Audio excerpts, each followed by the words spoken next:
первому заместителю министра внешних связей и народов Республики Саха-Якутия Василию Владимиру Николаевичу. Можете выйти туда? Можете с места? Демократия, да, Владимир Николаевич? Ну, конечно, такого доклада мы не готовили, но очень приятно, что русская община с толком и Дом дружбы народов с толком использовали ту субсидию, которая проходит через наше министерство, и издали замечательную книгу о замечательном, я не побоюсь этого слова, великом человеке, которого знала вся республика, и которая всю душу вложила в развитие нашей родной республики и поддержку своего народа. И, наверное, я не ошибусь, если скажу, что все знали ее. Вся республика ее знала, она была очень заметной, яркой личностью, настоящим лидером, которая могла разбудить любого, поднять и повести за собой на очень хорошие дела. Столько мероприятий она проводила и с огромным усердием защищала права всех членов общины, ну, всего русского населения, русскоязычного населения, так скажу, да. И, конечно, очень приятно, что наша община издала вот такую книгу. Нам важно очень сохранить память о таких лидерах и на их примере учить подрастающую молодежь, поколение. Конечно, я сегодня, к сожалению, не вижу молодых ребят здесь на этой презентации, но сейчас Александр Григорьевич озвучил, что будет традиционный конкурс имени Людмилы Георгиевны, и это замечательно просто. Если этот конкурс будет ежегодный, будет вовлекать практически все школы, все наши колледжи, вузы республики, то это будет огромной дань памяти, уважения и продолжение дела начатой Людмилы Георгиевны. И, конечно же, вот на примере таких людей надо учить и учить. И мы поддерживаем установку мемориальной доски, но и в Доме дружбы народов сейчас, когда мы должны иметь какую-то стену, что ли, для посвященных лидерам, да, всех лидеров национально-культурных объединений, которые внесли существенный вклад в дело гармонизации межнациональных отношений, социально-экономическое развитие республики, укрепление дружбы между народами.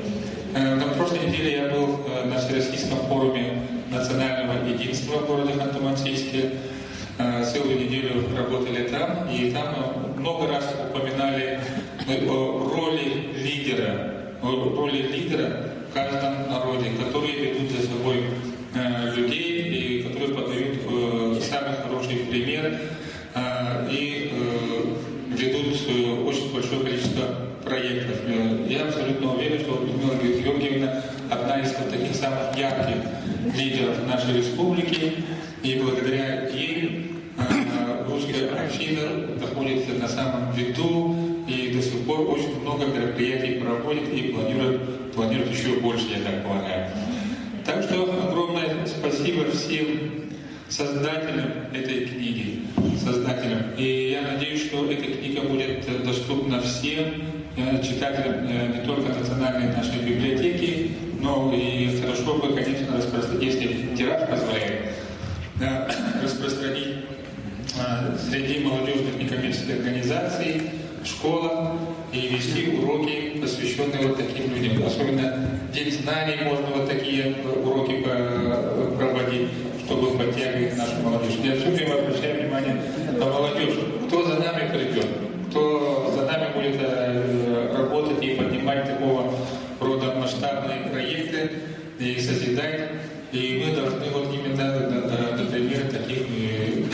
Поэтому еще раз, Александр Григорьевич, очень большая благодарность вам, всем составителям и успехов всем нам в деле сохранения и развития дружбы народов Республики Саха-Якутия. Спасибо. Вам спасибо, и вот подарок наша книга. Да. Владимир Ильич, то, что на ваш грант, вот здесь в конце написано. А что? Василий. Да. И в начале тоже. Вот, но теперь мне хотелось бы слово предоставить Сергею Викторовичу Черных, с чьей статьи начинается эта книга. Но кроме этого, сама книга, она посвящена не только Людмиле Герасимовне, но и 25-летию создания русской общины. Добрый день, уважаемые друзья. На самом деле, вы знаете, очень много автобиографических изданий, очень много книг издано, в том числе на территории нашей республики.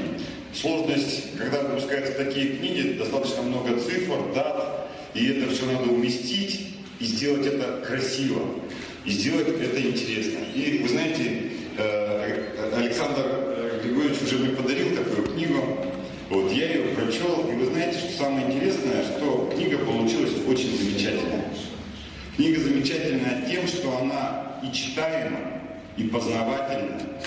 И самое главное, что она действительно посвящена замечательному человеку, Людмиле Герасимовне. Сейчас я являюсь председателем Ассамблеи народов Республики.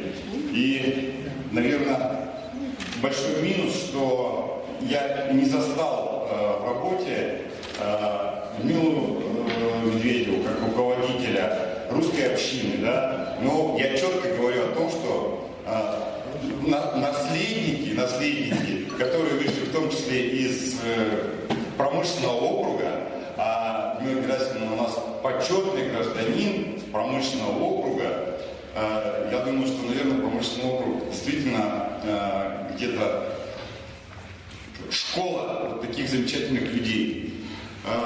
Что бы еще хотелось сказать, вы знаете, то, что 25 лет Ассамблеи народов Республики Саха-Якутия, то, что 25-летие Ассамблеи или общины, русской общины, да, ну, это, наверное, показатель того, что русская община достаточно активно работает на территории республики.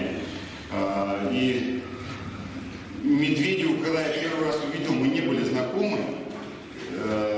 И когда первый раз мы встретились в промышленном округе, я вообще, честно говоря, сначала ее не понял. Она так много мне всего сказала, что, честно говоря, я даже не уловил. Ну вот гиперактивный человек с гиперактивным настроением каких-то идей. Я попросил, говорю, давайте как-нибудь встретимся, ну, и спокойно, не на бегу. Это было на мероприятии каком-то. И, вы знаете, когда мы встретились, уже после, когда спокойно пообщались, ну, честно скажу, у меня первая мысль такая была, вот, откуда столько идей? Вроде бы человек уже не молодой, да, но столько энергии, вы знаете, вот, наверное, вот такие люди, они не просто, скажем так, подают идеи, они и заряжают вот этой энергией и рядом находящихся. И мы достаточно хорошо поговорили. Она, как человек, который постарше меня, где-то там и, скажем так, чему-то научила, и даже где-то какие-то такие вот резкие нотки были в части депутатской работы, в части работы в округе, в части работы с ветеранами. И, наверное, это вот совершенно замечательный был момент, когда была обратная связь. И в дальнейшем мы достаточно активно работали совместно в округе, но там не было работы по русской общине, а была еще работа общественная, на территории промышленного округа. Очень замечательный человек и очень замечательная книга. Вот Татьяне, конечно, большое спасибо, Александру Григорьевичу, что вот вы и люди, которые вот это все сделали, довели до ума и сделали вот такую замечательную книгу, вот с такой замечательной фотографией. Знаете, наверное, это супер классно, когда действительно человека, знающего на всей территории республики, будут, скажем, в руках держать эту книгу, естественно, вспоминать и, наверное, благодарить все-таки тех, кто эту книгу как правильно сказать, создал, да? Да, ну, там в конце написано кто. Вот. Поэтому, ну, я думаю, что действительно хорошая книга, и Александр Григорьевич совершенно правильно, что сегодня вы презентуете ее на территории города. Ну и всем большое спасибо. Вам спасибо. Вот очень много слов хороших сказал, и поэтому сейчас приходится слово. Да, да. Сейчас человеку, который на самом деле вот занимался, грубо говоря, литературной обработкой текстов. Мы за основу взяли книгу, которую выпустила сама Людмила Герасимова, но когда мы ее прочитали, там, конечно, она очень нечитабельная, там, не будем плохо, но она нечитабельная книга совсем как-то. И поэтому мы попросили здесь человека, Попову Людмилу Гавриловну, стать нашим литературным редактором и составителем этой книги. А с ней мы познакомились, когда мы поздравляли вместе с нашими друзьями факультетом филологии после русского диктанта победителей. И тогда вот как раз у нее в этот день было день рождения. И когда мы с ней договорились, я вообще восхищаюсь людьми, которые правильно пишут по-русски. А еще когда они не носители, по идее, этого языка. Поэтому у нас коллектив получился интернациональный, и поэтому мне сейчас слово хочется как раз предоставить Поповой Людмиле Гавриловне.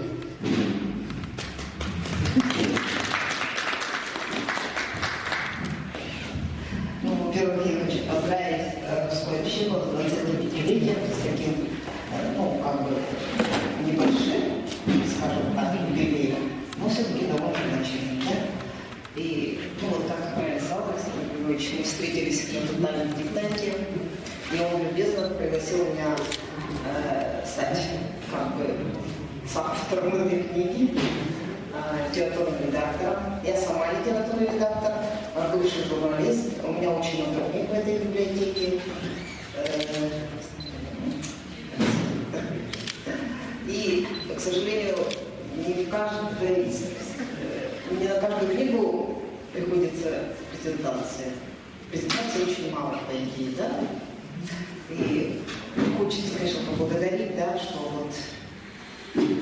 вот когда я начала делать эту книгу, да, смотреть, вот, создавать уже из чего нам лепить, да, вот всегда с трепетом.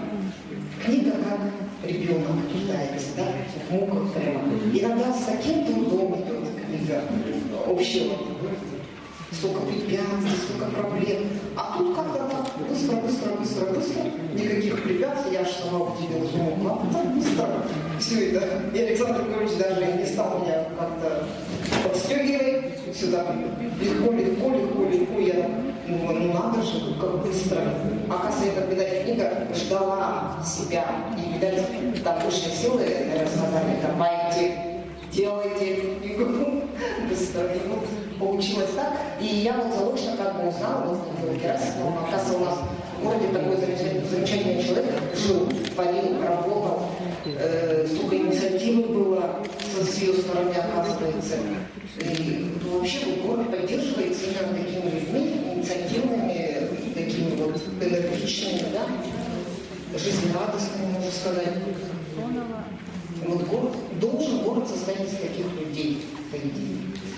И мне кажется, вот это очень здорово, что на каждого человека было вот такие книжки вот делать, да? Еще бы даже еще и при жизни, кому всем приятно будет, наверное, про себя, да? Слышать и увидеть прямо в книге, да, фотографии все. Ну, я еще раз хочу поблагодарить Александра Григорьевича, что он дал мне прикоснуться, да, вот к этому человеку замечательному. И надеюсь на дальнейшее сотрудничество. Спасибо.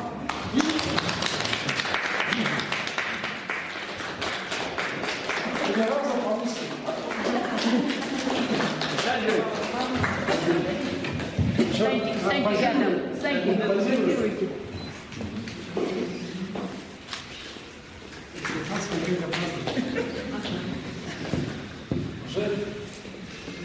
Вы знаете, сейчас мне бы хотелось маленько сделать музыкальный перерыв. гости пришли, они все торопятся, но они откликнулись на нашу просьбу. Это замечательно. Я председатель фан-клуба ансамбля потомков государя-лесовщиков «Ильские бубенцы».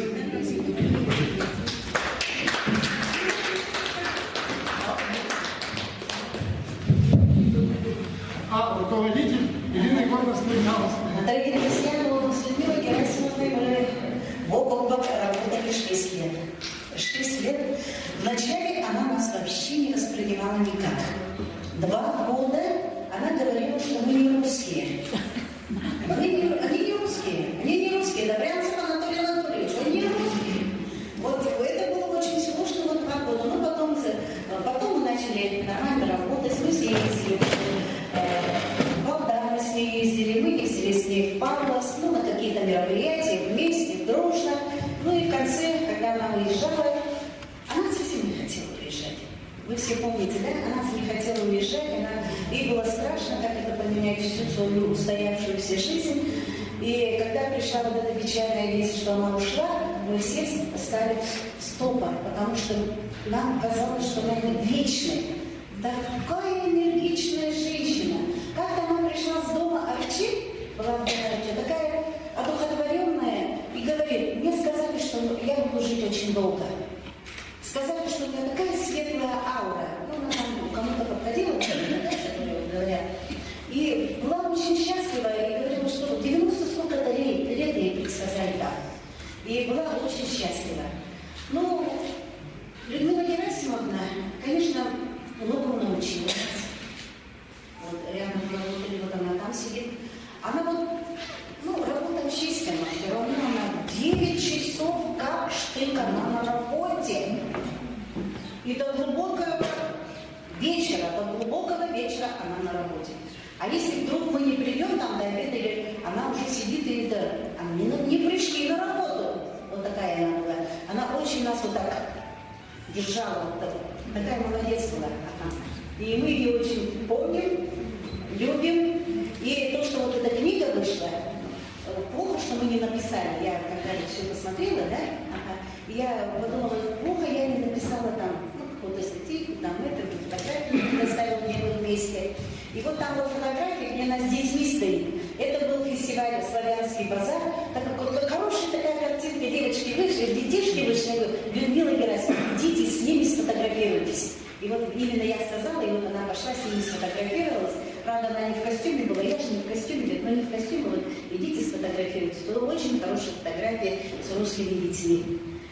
Ну, мы сейчас поем нашу союз, приехали с Крыма и с Нижнего Новгорода, участвовали в 2 всероссийских фестивалях. «Мосты народов, мосты России» первый фестиваль, второй фестиваль «Радуга России». И посмотрели, показали нашу политическую культуру, очень, с таким успехом мы там выступили, и все там узнали, что в Якутии живут потомки государевых ямщиков.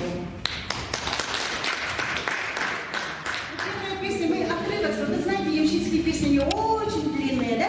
И одна истинная ямщицкая песня «Сидел Ваня на диване» называется. Мы споем такой отрывочек. Получил я 240, остается рублей 5.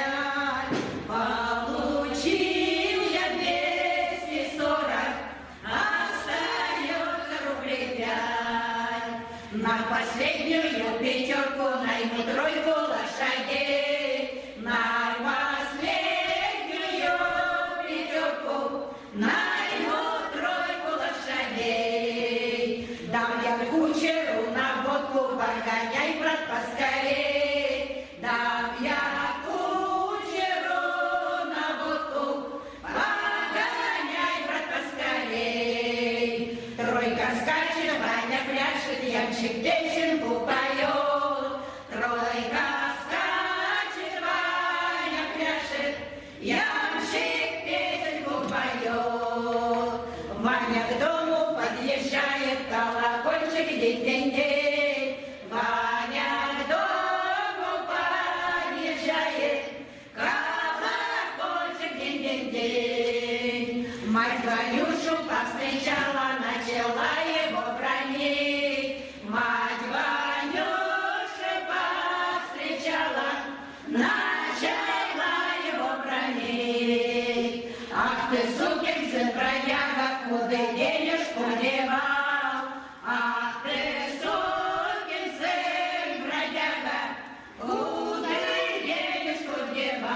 Я не в карты, не в бильярды, я с девчонкой прогулял.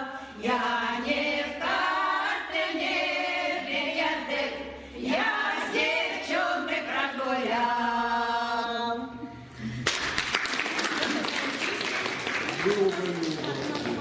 Я хочу представить наша старейшая участница коллектива, ей 92 года. Татьяна Митрофановна Крестьяна. Прошу любить и жаловать. Ну, мы потом еще скажем. Да, но букет, да? Татьяна Митрофановна. Татьяна Митрофановна.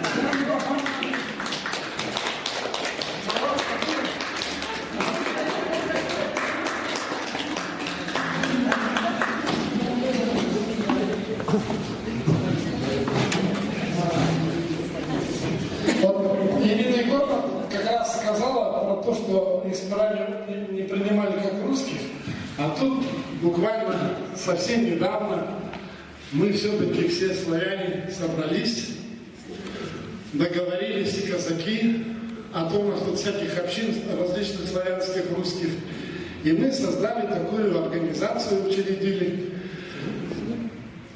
Союз славянских общин Республики Саха-Якутия. И сейчас я хочу слово предоставить ее первому председателю Алексею Сергеевичу Черткову. Спасибо большое. Я очень рад, что мы сегодня собрались здесь по такому замечательному случаю. Вот. От имени нашего созданного союза вас сердечно приветствую. По сути дела, сегодня такое первое наше представление и появление народу.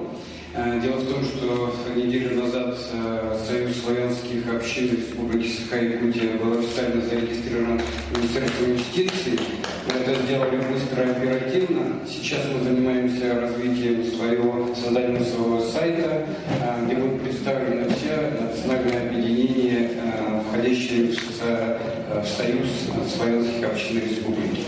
С другой стороны, я, конечно же, отдаю благодарность за труд, который был осуществлен и вложен в создание этой замечательной книги «Русский размах». Здесь даже такое название очень интересное, но залихватское, отвечающее духу героини Людмилы Герасимовны Медведевой. Дело в том, что она, конечно, останется в сердцах и памяти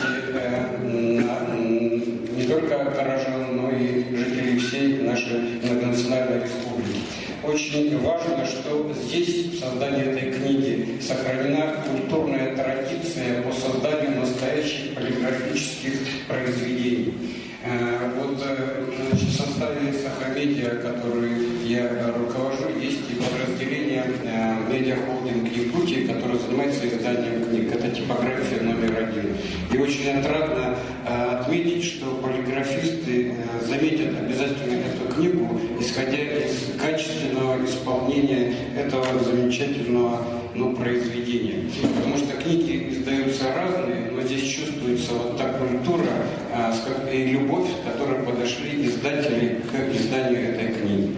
Сразу хочу сказать, конечно, о том, что полиграфисты заметили о том, что книга была отпечатана не в республике, а за ее пределами. Мы, конечно, пожурим немножко русскую общину, потому что деньги, выделяемые за счет гранта республики, мы предлагаем, чтобы они оставались у нас в республике и нагружали мощности республиканского полиграфического предприятия. Со своей точки зрения хочу сказать, что многие из вас, коль мы собрались в Национальной библиотеке, задумываемся над изданием книги. По сути дела, издание книги – это увековечивание наших национальных героев, наших замечательных людей, наших исторических личностей. По сути дела, это какая-то веха биографии многих из нас. Очень хотелось, чтобы многие задумались о том, как бы сохранить память в истории своих замечательных людей, с кем вы рядом работаете, работали, и обращались в нашу типографию, потому что в преддверии столетия республики мы объявим такую акцию о том, что все издающиеся книги, посвященные легендарным историческим деятелям, общественным политическим деятелям, ученым республики, будут печататься у нас с наибольшей скидкой, и на это будет обращаться самое большое внимание. Я предлагаю поддержать и наше полиграфическое предприятие республики. Вот. Я предлагаю, чтобы вот этот полиграфический процесс он не останавливался вопреки влиянию интернета. Потому что все-таки наши потомки будут ценить сделанных наших делах, хороших и важных, приходя в библиотеку. Это такое развитие и сохранение культуры чтения, отношения бережного к книге, библиотечному, архивному делу. Это очень важно. Тем самым мы сохраняем свою культуру, историю и становимся богаче духовно. И очень рад, поздравляю вас, и особенно русскую общину, с этим начинанием. И ждем другие общины, которые существуют у нас в республике, войти в состав Союза славянских общин Республики Саха-Якутия. Спасибо. Спасибо. Ну и вот книгу можете уже забрать себе. Я хочу еще тут один небольшой секрет открыть. Когда Людмила Герасимовна уезжала, она позвала, я так понял, своих старых друзей. Мы пришли с Владимиром Михайловичем, чаю попить. А она говорит, и спрашивала, кто вместо тебя остается председателем? Вот я своего старого друга Членова знаю, да. Но то, что он тогда выкинул, на самом деле я давно, у меня такой ступор не водил. Он говорит, а что Люта ходить надо далеко, под голову себе. Что-то, пусть он и будет председателем. И пока там думали, короче, и собрали конференцию тут же, и провели. Я не знаю, то ли он меня так любит, или надо. Не, на самом деле, конечно, большое спасибо, Владимир Михайлович, но с его легкой руки я стал председателем русской общины, и сейчас я как раз тоже хочу предоставить слово.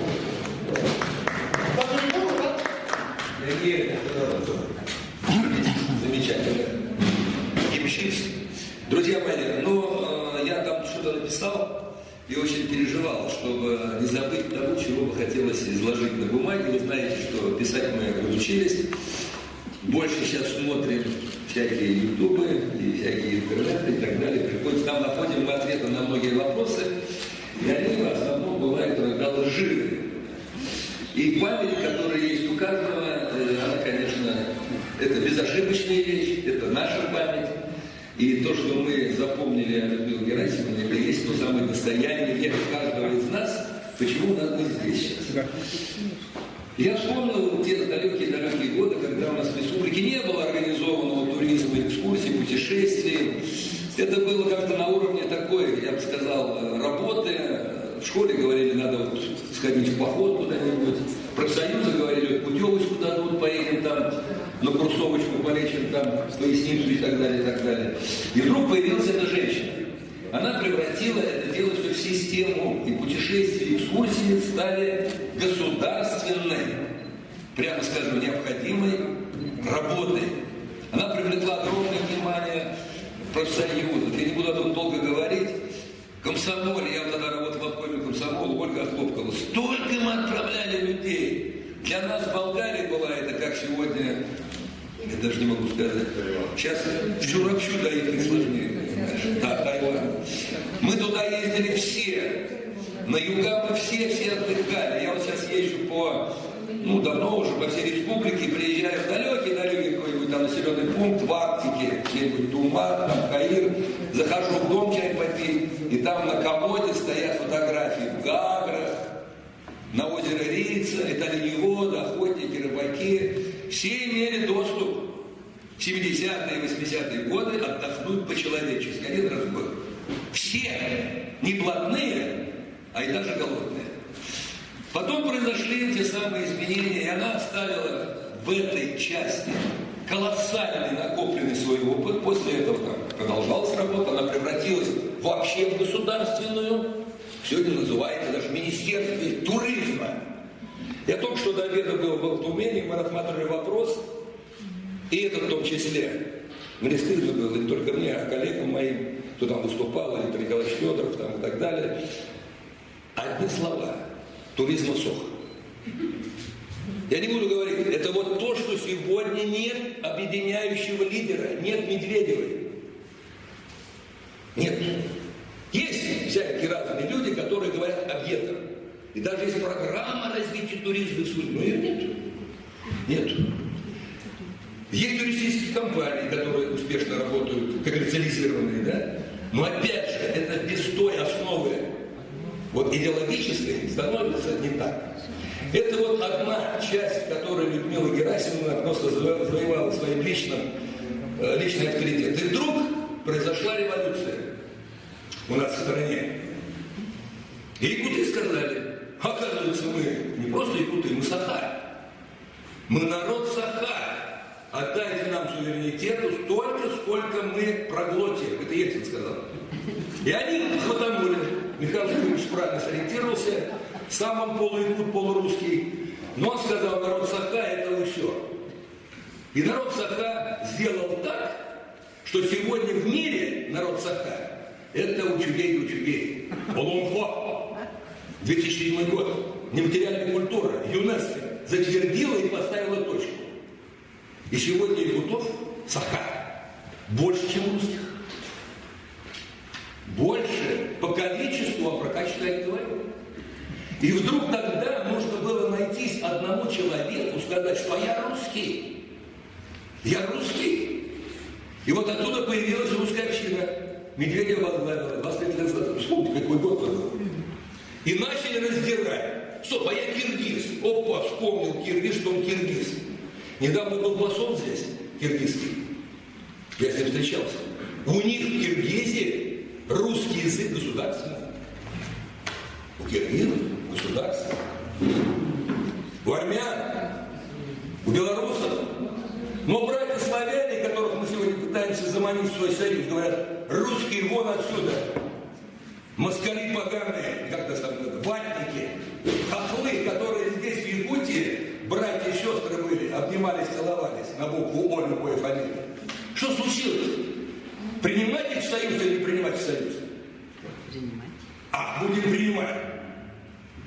Я для чего это заговорил? То есть русская община в начале 90-х годов пыталась себя заявить с точки зрения русскости. Русскости. Вот сейчас в WhatsApp ходит стихотворение Александра Михайлова.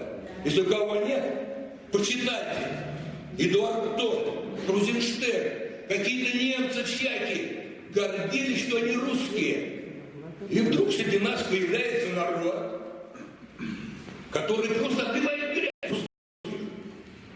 И не только хохлы. Это что за дела такие? Значит, и мы должны поставить одну щеку, потом вторую щеку, и что с нами произойдет с русскими? Дальше мы с ней сидели как-то, а тут появился интернет. Ну ладно, интернет. Мы с ней сидели, доткнули там пальчиком эпос русского народа. Ну из русского народа эпос из русского народа. Мы теперь все знаем, какая красота в Ускотыне 24 июня. Мы гордимся этим. Мы русские. А где эпос русских? Балалайка? Самогонка? Илья Муромец, которого никто не знает, Соловей-разбойник? Зайдите в интернет. Значит, русских стали гнобить и уничтожать еще раньше. Раньше. Кто это делает? Американцы. Это все, я не знаю, это не люди, хотят изжить русских с этого света. И вот защита через русскую общину – это первая попытка. Я вам сейчас приведу пример. Вот я бывший коммунист. И я знаю труды Ленина, как он писал про русских. Он нигде не выделял, он говорил. Теперь я смотрю, великороссы. Что делал обком партии якутский? Он меня, русского человека, отправил в Сунтарский улус работать, где 36 тысяч якутов. И я работал. Цибульника русского отправили в Среднюю Колыму. в райисполком работать. Нашего друга, значит, Шурапчук. Понимаете? И вопрос для чего? Для того, что мы русские умнее. Нет, это для того, чтобы интегрироваться и понимать друг друга. И русские нигде никого не подвели, никого не надавили. Вот почему там мы пишем про Медведеву вот это слово толерантность. Это не значит, что надо сдаться, всех любить. Но надо же огрызаться, надо же русский дух, где Русью пахнет, он должен быть везде присутствовать. Почему казаки сегодня не гнушаются среди казаков? Я вот старейший казак нашего полка, вот атаман сидит. У нас якуты есть. И мы гордимся, что среди нас есть якуты. И другие народы, что казак это совершенно другое вообще. Казак это есть казак. Он не может быть не русский. Так же, как говорят про ямщиков сегодня. Тогда вопрос в чем? Я заканчиваю мысль. Почему мы с ней вот эти вопросы обсуждали? Почему сейчас Подголов Александр здесь возглавляет? Мы можем до того дойти, что может и якут возглавить русскую общину. И хохол, и белорус, и армянин, понимаете? А почему нет-то? Давайте все. Славян в кучу. Они нам гадости делают. Давай промолчим, давай еще что-то. Ничего подобного. Русский значит русский. Русский это не значит вот разрез глаз или какой-то. Сейчас в паспорте не пишут Евгагин, что ты Евгагин. И венгры не пишут, и ни у кого в паспорте нету нации. Ни у кого. Раньше писали русские, нюча. Раз не пишут в паспорте, значит ты должен чувствовать это душой. Поэтому русская община в Якутии это знаковое событие. Я почему за Людмилу, мы с ней, как бы сказать, она переживала это. Особенно в кадровой политике. Почему русских стали вытеснять? Почему стало меньше вот там и там? Не от этого, а политической воли. Вот такого нельзя допускать. Это дела русской общины. Только одной культурой заниматься.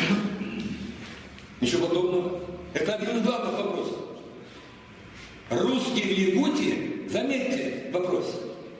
Раньше было добровольное вхождение в Якутию в состав России. Добровольное вхождение. Это замечательно.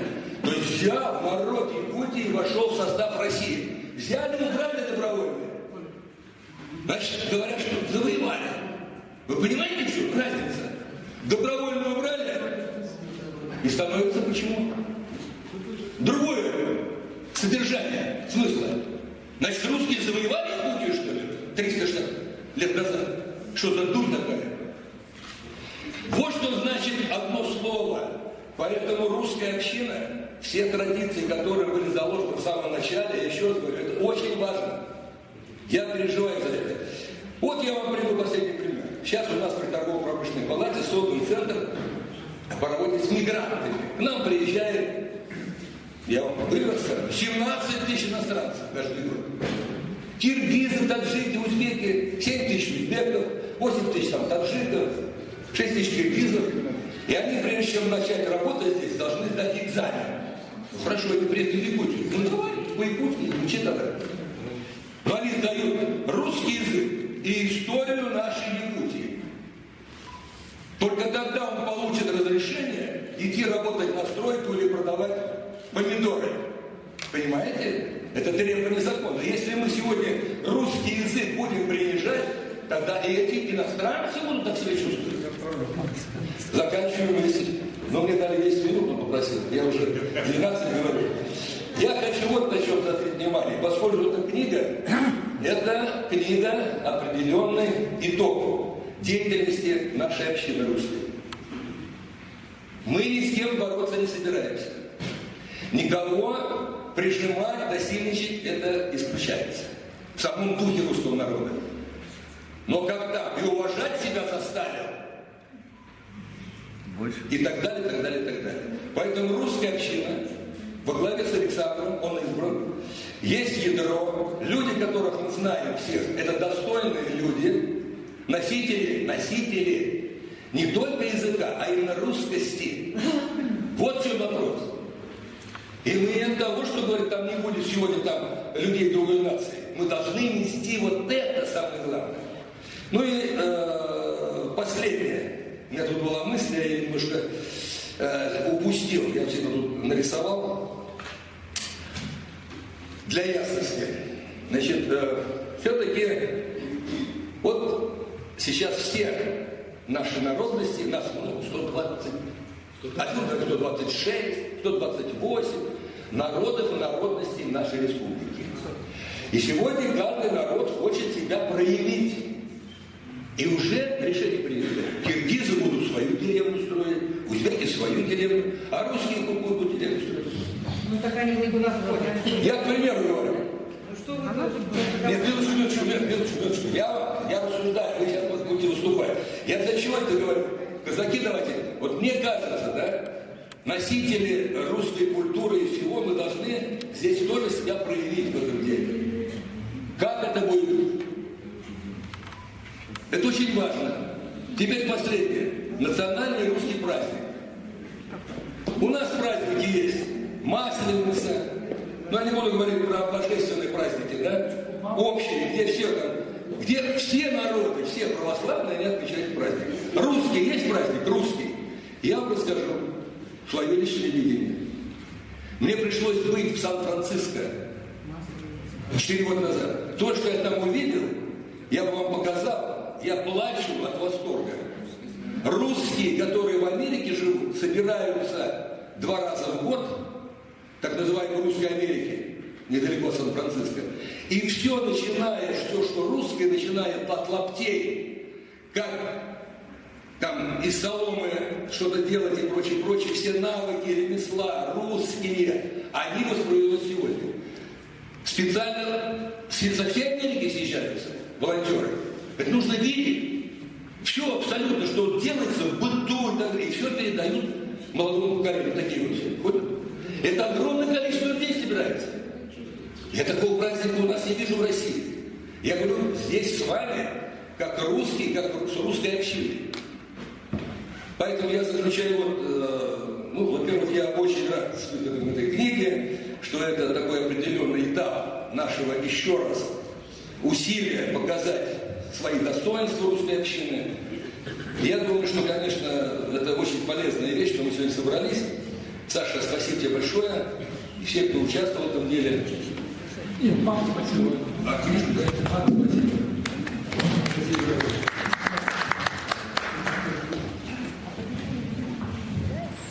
Уважаемые коллеги, здесь Владимир Михайлович говорил на целую научно-практическую конференцию. Да? Я бы, как специалист, занимающийся вопросами казачества, присоединения добровольного вхождения Республики в состав России, я бы очень просил не апеллировать такими терминами, которые подразумевают под собой несколько глубокое толкование и наполнение его.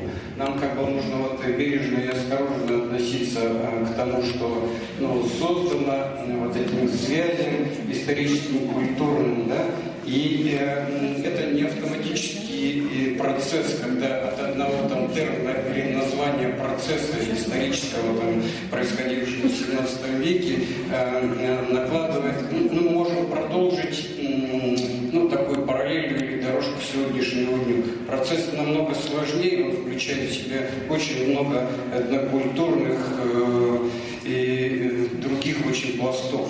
Поэтому мы, наверное, отдельно соберемся, обсудим Союза русской общины, и это будет, наверное, правильно. Я просто прошу извинить меня, у нас совещание начинается в министерстве. Большое спасибо, что пригласили.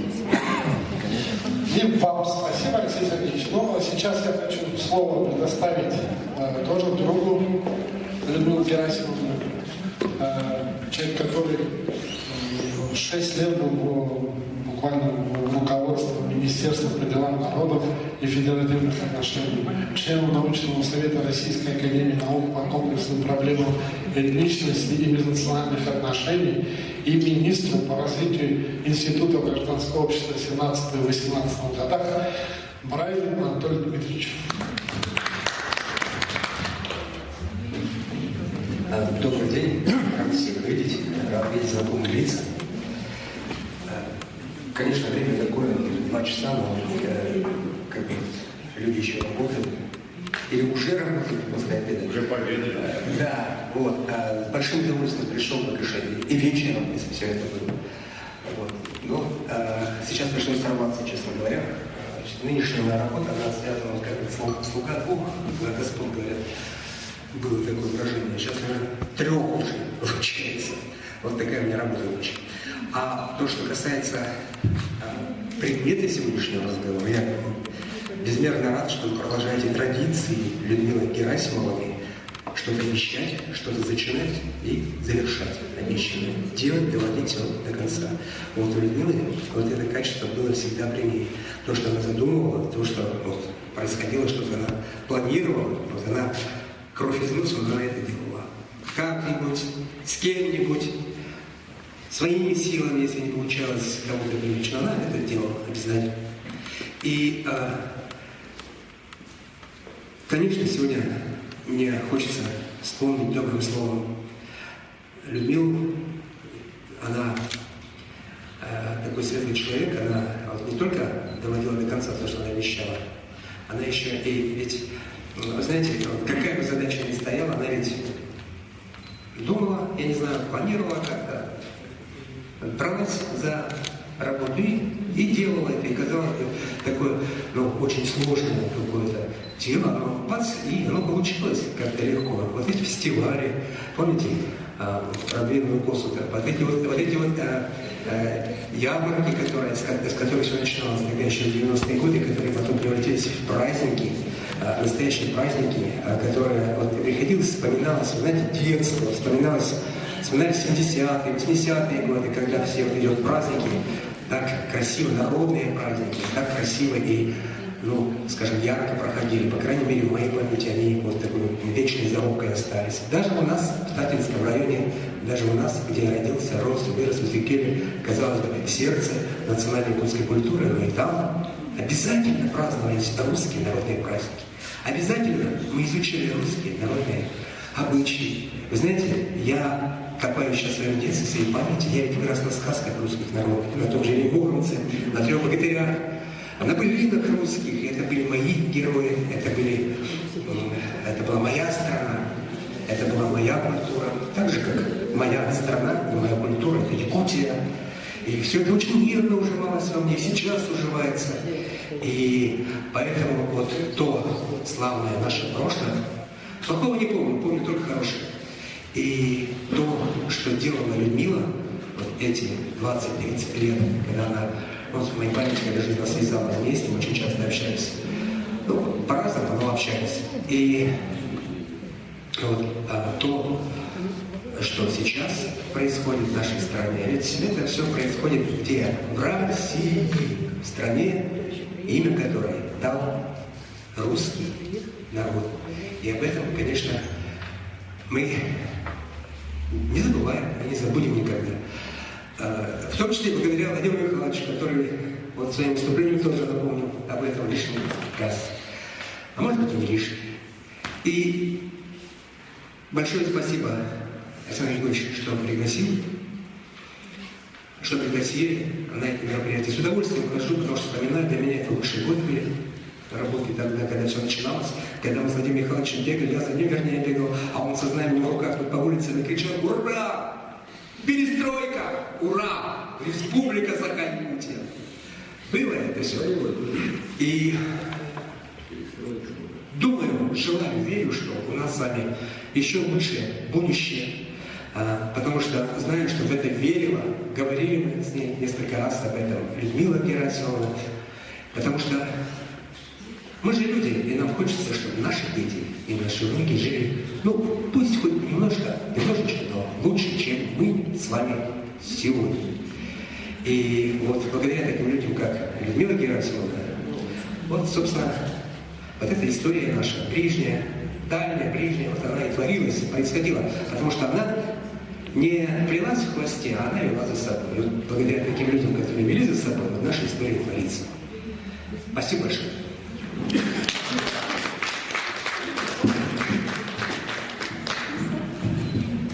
Ну и сейчас, как говорят часто по телевидению, что никогда музыкальная пауза. Музыкальная, что где когда, там есть музыкальная пауза. Давно не смотрят интеллектуальные передачи. Так, братья-славяне, кто будет плясать с Татьяной Митрофановной? Владимир Михайлович. Ну-ка, кто тут говорил, что мы славяне русские?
Большое спасибо ансамблю потомков государевых Хребчаков, Лески и Рубицы и новому солисту Владимиру Михайловичу Цыганову. Тут так много сейчас говорили о казаках, и я думаю, что как раз пришло время предоставить слово атаману казаков Александру Дмитриевичу Козыреву. Спасибо, уважаемые друзья, коллеги, братья-казаки. Позвольте поздравить вас и поблагодарить за то, что вы откликнулись и пришли сегодня на презентацию нашего товарища, Царство Небесное, Людмилы Герасимовой. Прекрасный человек был, столько слов наговорили теплых. Я просто присоединяюсь, не буду повторяться. Скажу, что Людмилу Герасимовну я знал, может быть, меньше многих, в пределах 40 лет. Вот как раз Владимир Михайлович говорил тут за туризм, мы с ней познакомились на этом поприще. Где-то лет 40 назад была создана группа передовиков туристических для поездки в Европу. Там из севера были люди, женщины и из Якутска, и мы поехали, она была руководителем старостой группы, я был в ней замом. Мы вот на этом поприще, в этой командировке и познакомились 40 лет назад. Ну, а буквально 20 с лишним лет назад, когда меня избрали атаманом, нас вела судьба уже на работе, по общественной работе. Она возглавляла русскую общину, я возглавлял Якутский казачий полк. Мы принимали очень много совместных программ.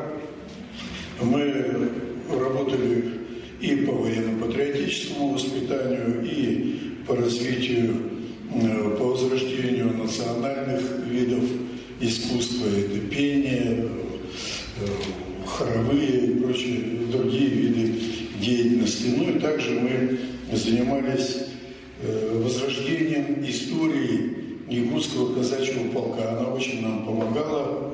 Вы, наверное, многие присутствовали на выставках, которые мы с ней начинали. 3 традиционных выставки было. История якутского казачества.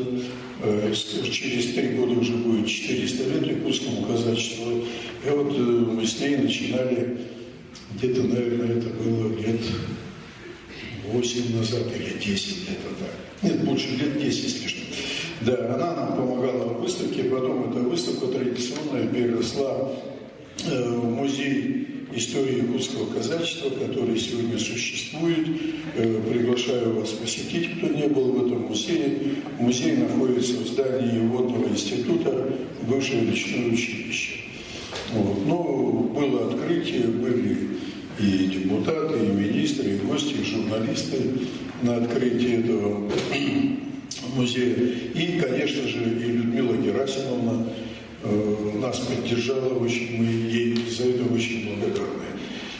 Ну, что еще могу сказать? Работал я с ее дочерью в речном порту.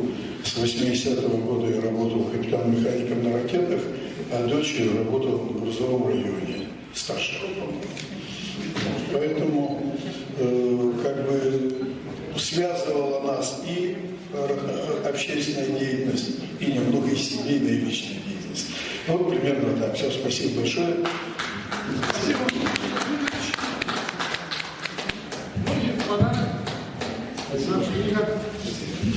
Сейчас мы начнем, как сейчас говорят, женский блок. Сейчас снова я хочу предоставить свои землячки. Меня вообще-то логинские считают свои, потому что я там 6 лет прожил, глушил голос Америки и другие вражеские голоса до перестройки. Вот. И был там депутатом Тулагин-Кильдянского сельсовета. И Виктория Михайловна тогда стала нам главой. Но слово я хочу предоставить Ксении Львовне Паишевой, председателю Национальной культурной общины Сахамух, Тулагинское отделение, которая с Людмилой Герасимовной очень много дел сделали, и тут у нее в книге очень много написано. Ну, что я хочу сказать. Я очень рада, что про Людмилу Герасимовну книга вышла. Очень такая емкая. Я хочу сказать, что я ее знала еще с советских времен, потому что в Тулагинах я очень долго работала агрономом в совхозе Якутский. У нас был очень славный совхоз, директором был Поморцев. Были очень хорошие агрономы, Нина Дорофеевна Швецова. У нас это дочь, значит, Швецова Дорофея Константиновича, который приехал вместе с отрядом Строда.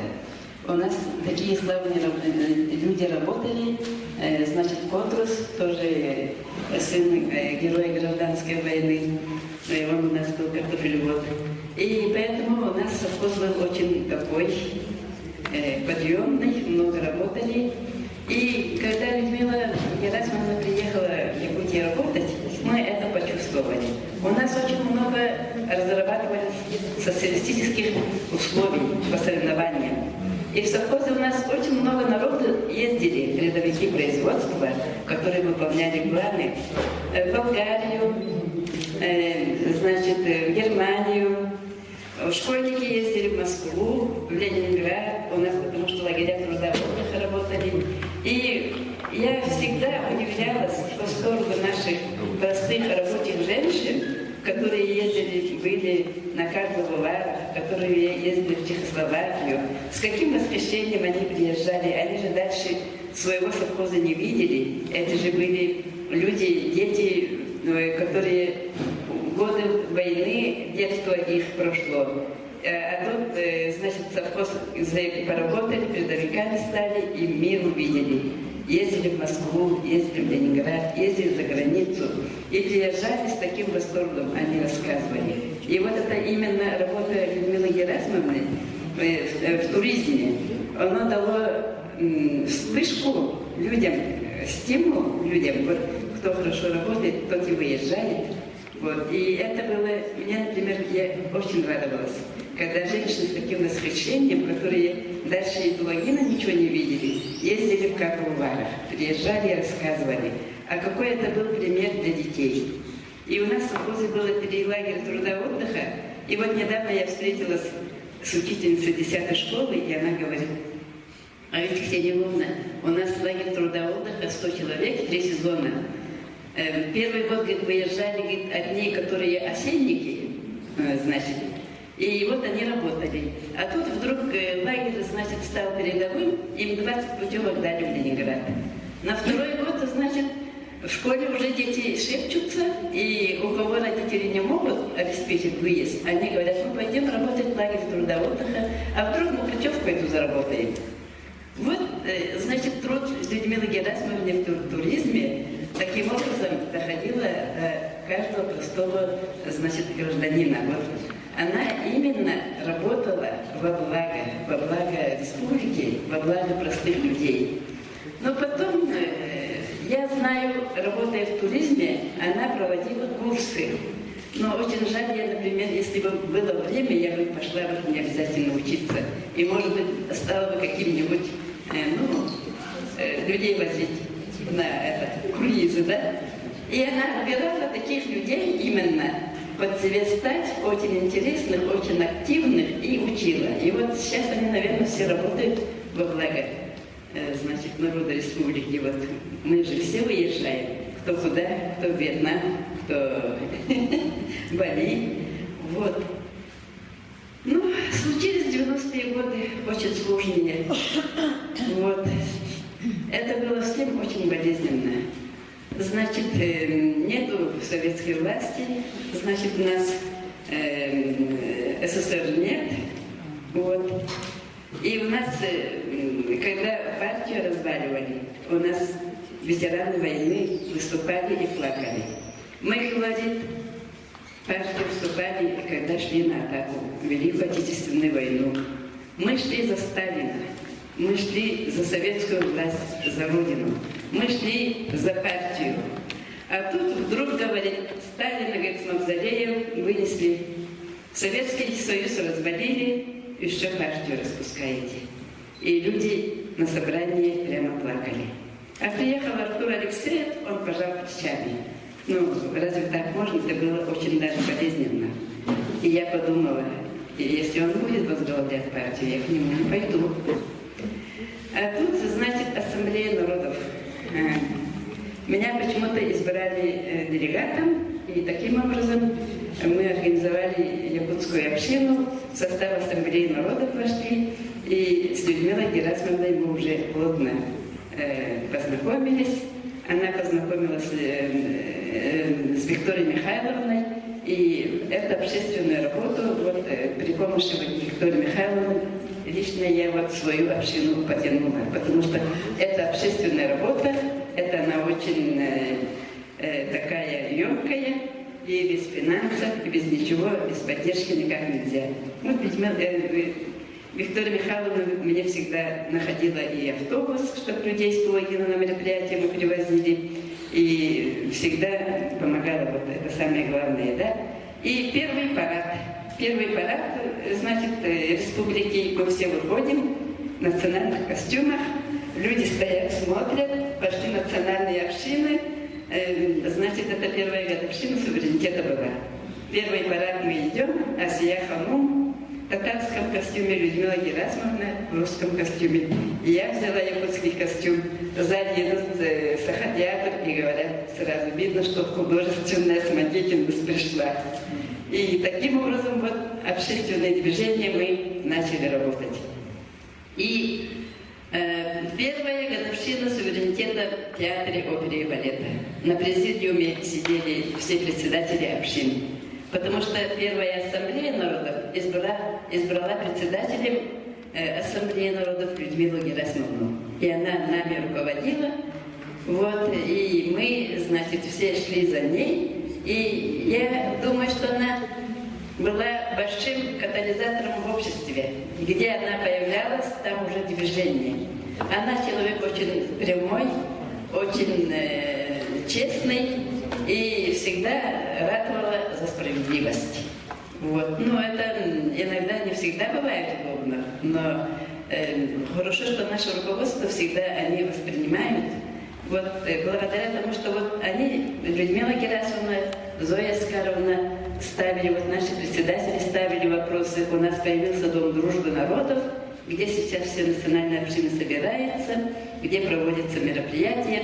И День русской славянской письменности была идея Людмилы Герасимовны. По-моему, этот праздник впервые была проведена в Якутии в Русском театре. Она всех нас пригласила, сказала, вы придете в национальных костюмах, и встанете рядом со мной и хоть поздравьте, что у нас письменность. А теперь этот праздник с большим размахом проводится. И вообще все идеи, которые она делала, все сейчас празднуется уже на уровне республики с большим размахом. Ну, что я хочу сказать? Человек, она действительно такая фигура, за которой люди идут, она и видная, она и энергичная, она и честная, она и прямолинейная. В общем, с нее есть пример. И бескорыстная, вот она все для общества, для народа делала, за что, видимо, мы, наверное, ее уважаем. И вот сегодня я, например, с большим удовольствием пришла на презентацию. Это настоящая русская женщина, которая остановит коня на ходу. Она первая, когда приезжали к нам из Москвы, первая сказала, что русский язык исчезает. И она правильно эту тревогу бьет. Потому что мы же знаем, что у нас в Москве, в Ленинграде много англоязычных. И действительно, она правильно поднимает. Если русский язык исчезнет, то и якутский язык исчезнет. Потому что мы вместе с вами. И поэтому нам совсем даже не интересно, чтобы у нас ослаб русский язык, ослабла русская государственность. Потому что язык есть основа государственности. Спасибо.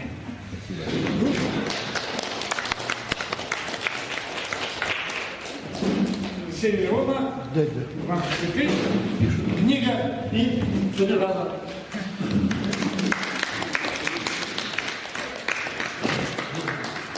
Спасибо большое. Я очень рада, что именно Александр Подголов, председатель русской общины.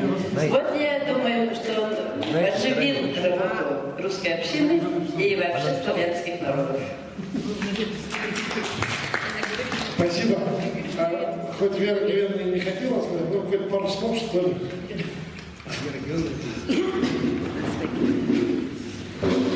Мы ее вытащили буквально из кровати. Какие подробности. Но сегодня после такой пламенной речи Михайловича, конечно, очень сложно выступать. Не надо. Да. И, в общем-то, конечно, мы из того поколения, с Сеней Львовной, когда мы начинали, первые председатели, значит, первые общины проходили регистрацию и создавались первые общины, тогда было у нас мало. Одной из первых общин у нас была зарегистрирована татаро-башкирская община Якташ, и после нее начали все остальные, значит, потихоньку подтягиваться. И, конечно,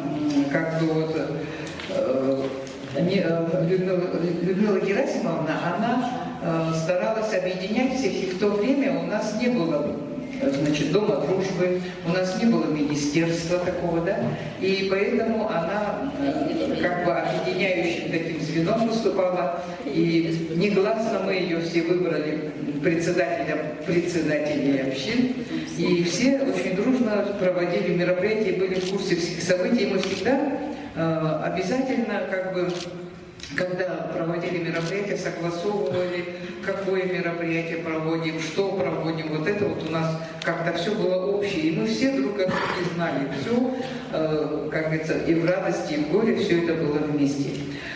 И, конечно же, действительно, значит, меня судьба свела с ней в начале, это по работе, значит, по туризму. Первое наше знакомство было, когда она приехала сюда, в Якутию, по направлению от Министерства по туризму России. Тогда, значит, и она создавала здесь группы руководителей групп по туризму, экскурсоводов, проходили курсы, создавала группы и очень большую работу она проводила. Здесь очень много по туризму уже Владимир Михайлович сказал. И, кроме того, конечно, я хочу сказать, что здесь, в Доме дружбы народов, у нас проводится очень много мероприятий, причем по всем направлениям. Все общины проводят свои национальные праздники, проводят свои все различные мероприятия, в том числе принимают участие в проведении общих мероприятий, которые проводит Дом дружбы народов.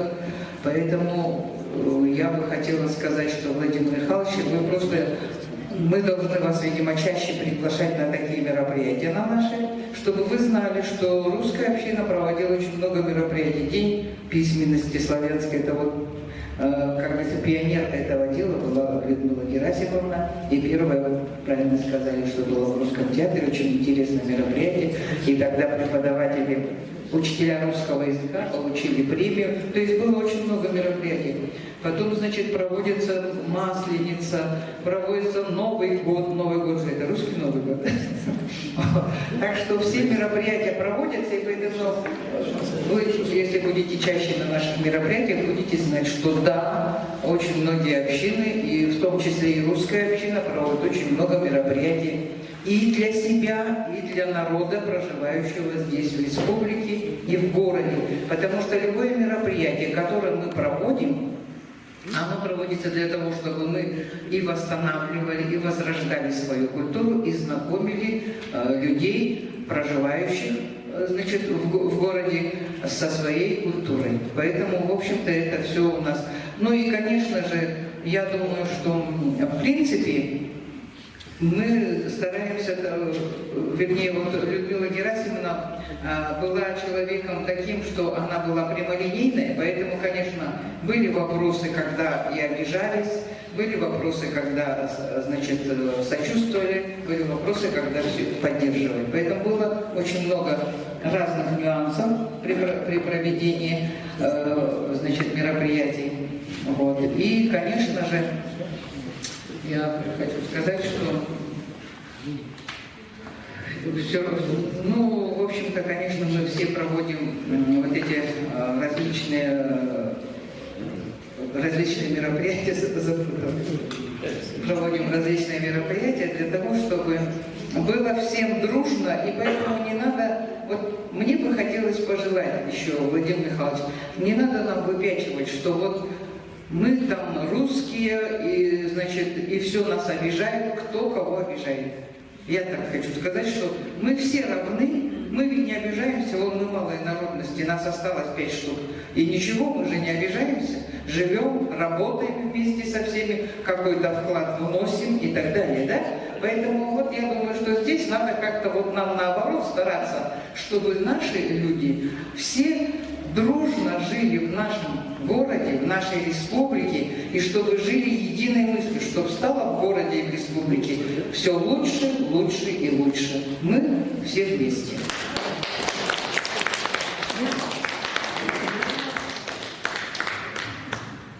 Книга, цветы и поцелуи.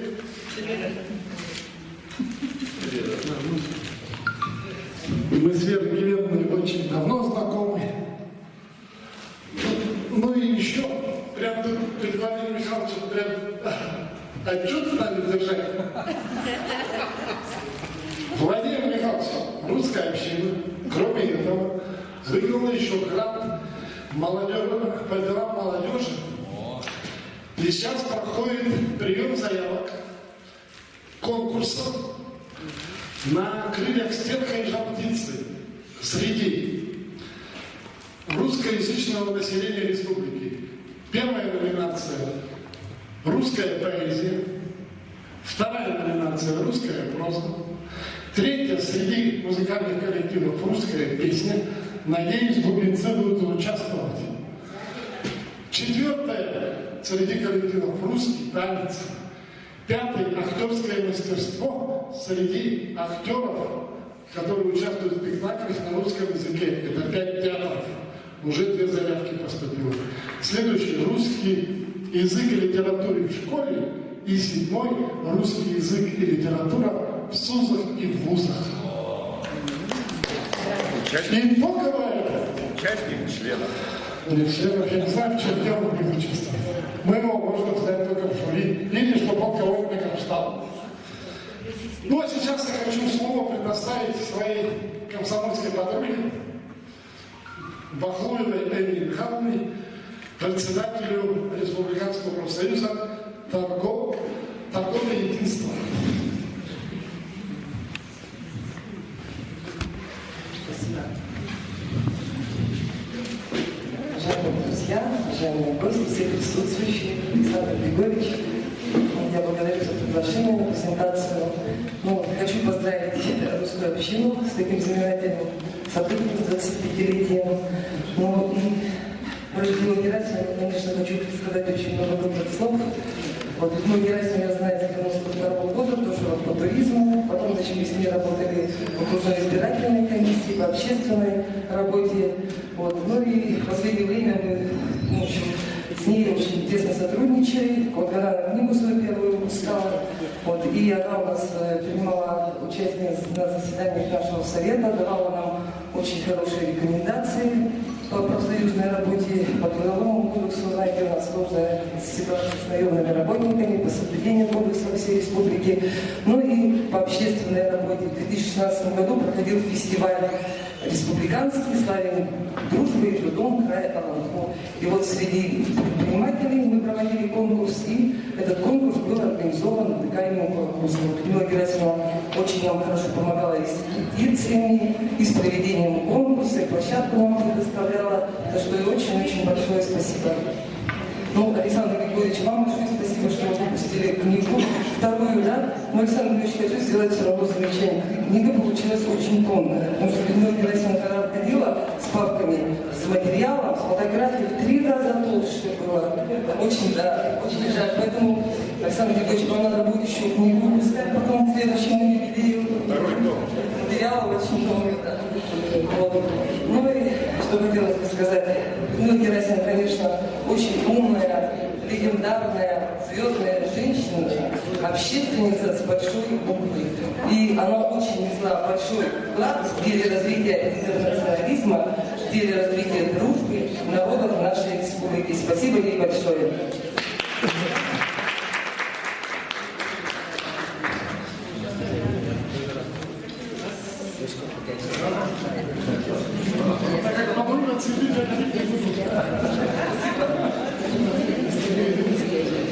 И последнее слово мы решили дать человеку, который всех запечатлял на протяжении не знаю какого времени. У многих есть его фотографии. И в этом альбоме его фотографии тоже есть. Кстати, я хочу представить еще и другого фотографа, чьи фотографии есть. Это Сергей Аркадьевич Новоселов. Ну и вы, естественно, догадались, я даже не знаю, как его представлять. Фотограф или певец? Певец. Ну, певец. Валерий Валентинович Стефанский. Саша, он еще и казаком был. Вот ему мы даем слово. Янч. Уважаемые друзья,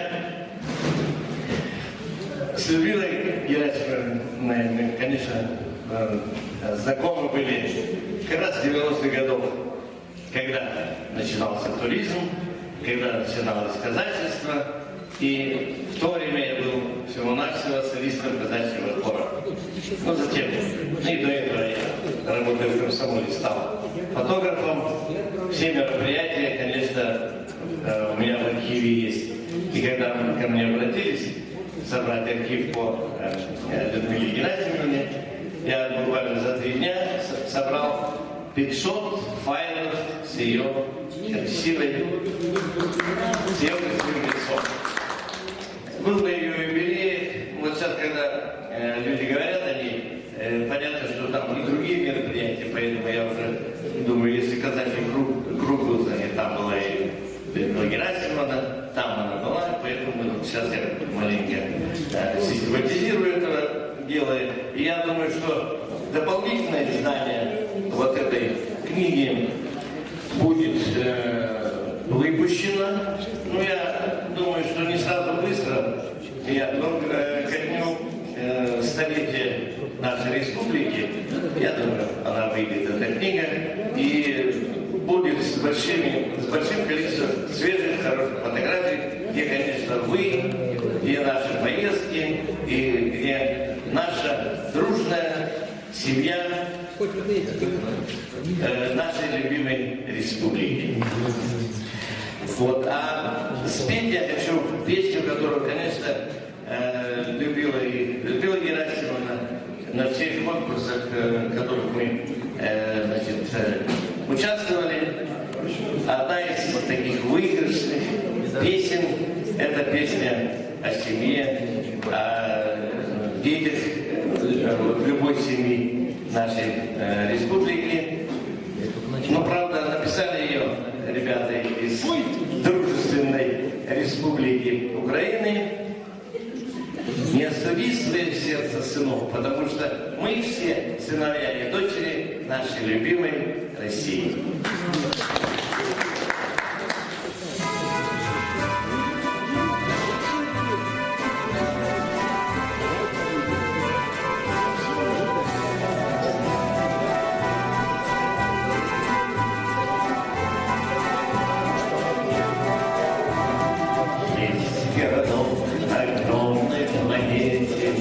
Ночью над речкой 4 огня, это отсюда давно на рассвете.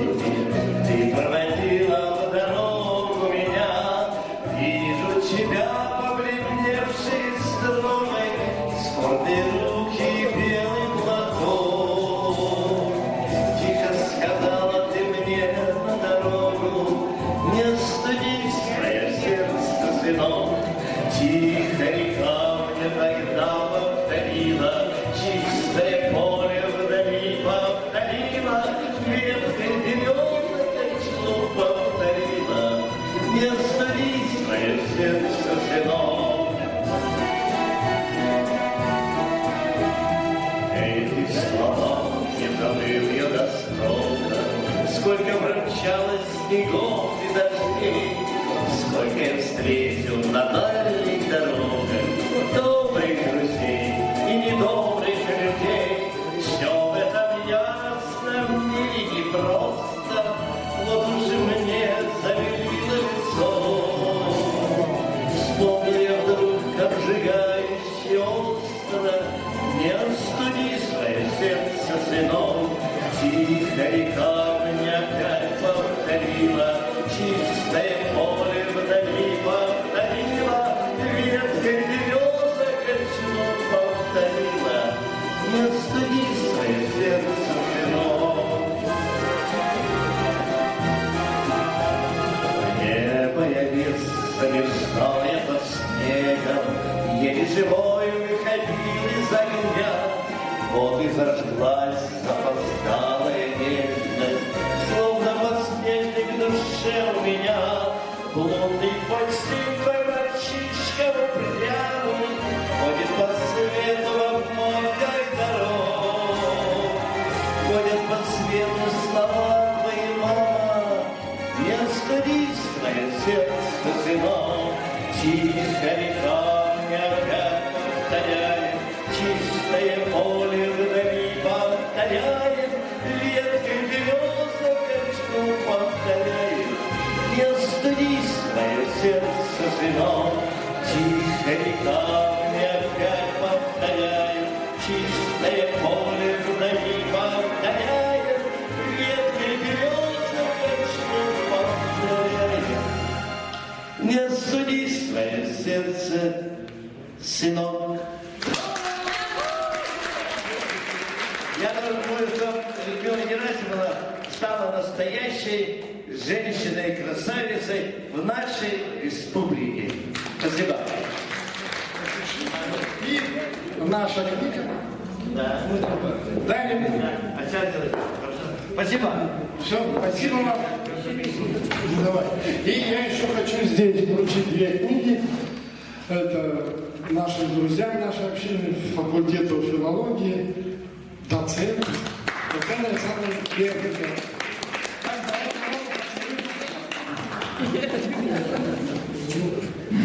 Я не устаю говорить, что Татьяна Александровна, когда я был заводом комсомола, она была секретарем коллектива комсомола школы. Теперь я горжусь. Спасибо, Александр Григорьевич. Ну, мне тоже хочется сказать много приятных слов сегодня о Людмиле Герасимовне. Спасибо вам, Ксения Львовна, что вы вспомнили, да, про 91-й год. Я вам расскажу, что Людмила Герасимовна была тоже большим другом нашего факультета, и в частности нашего профессора Николая Георгиевича Самсонова. И вот вдвоем они организовали тогда впервые этот праздник, и сейчас, можно сказать, как бы День филолога у нас почему-то не празднуется в университете, хотя он есть официально, 1 декабря. Для нас самый главный праздник – это День славянской письменности и культуры. И я помню, когда Николай Георгиевич нас, порядка 70 человек, первокурсников, буквально взяв за руку, мы уже прошли курс введения в славянскую филологию, уже знали тогда, кто такие Кирилл и Мефодий. И вот мы пошли, и когда мы это увидели, 91 год, это действительно было впервые, может быть, даже впервые в России. Потому что когда я оказалась в 96 году в Москве уже, там с удивлением обнаружили, что есть такой праздник, оказывается, и в МГУ праздновали День Кирилла, святых Кирилла и Мефодия, А для нас это было уже совершенно привычным делом, когда в конце мая 24-го стройными рядами в Русский театр мы идем, все знаем видим, конечно же, председателя русской общины Людмилу Герасимовну, и она всегда очень эмоционально выступала, всегда, не забывала, всегда эта мысль была, что Кирилл и Мефодий свет дались, свет учености, который позволяет нам буквально сейчас сидеть здесь. И я вспоминаю нашу, может быть, последнюю встречу с ней, когда открывали уже переулок имени Николая Георгиевича Самсонова. Она тоже пришла, был такой ветреный день, тоже конец мая, незадолго до Дня славянской письменности и культуры, она вспоминала своего товарища, сподвижника Николая Георгиевича, была очень рада, что собралось такое количество студентов, которые помнят своего профессора. Может, кто-то уже его лично не знал, но посредством своих преподавателей все равно несут эту память.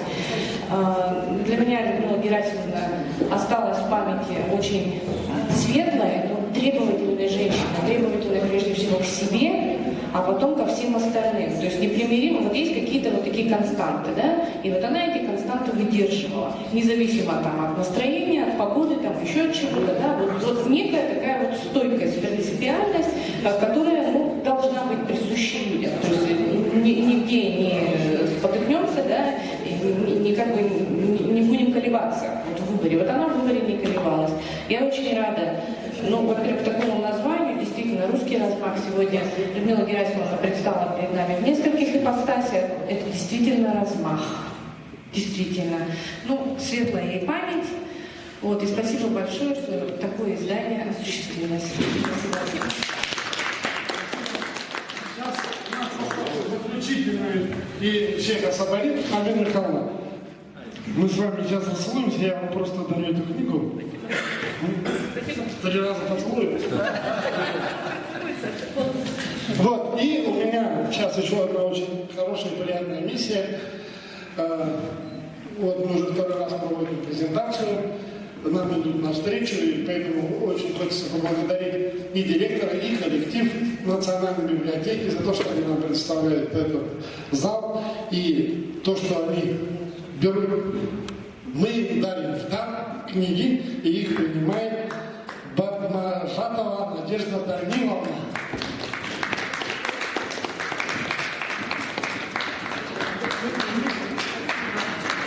И я надеюсь, что они так же сделают, как и со сказками русского устья, оцифруют, и потом каждый сможет это электронно смотреть, как сделали с нашей книжкой «Русское устье». А теперь, дорогие мои, общее фотографирование. Все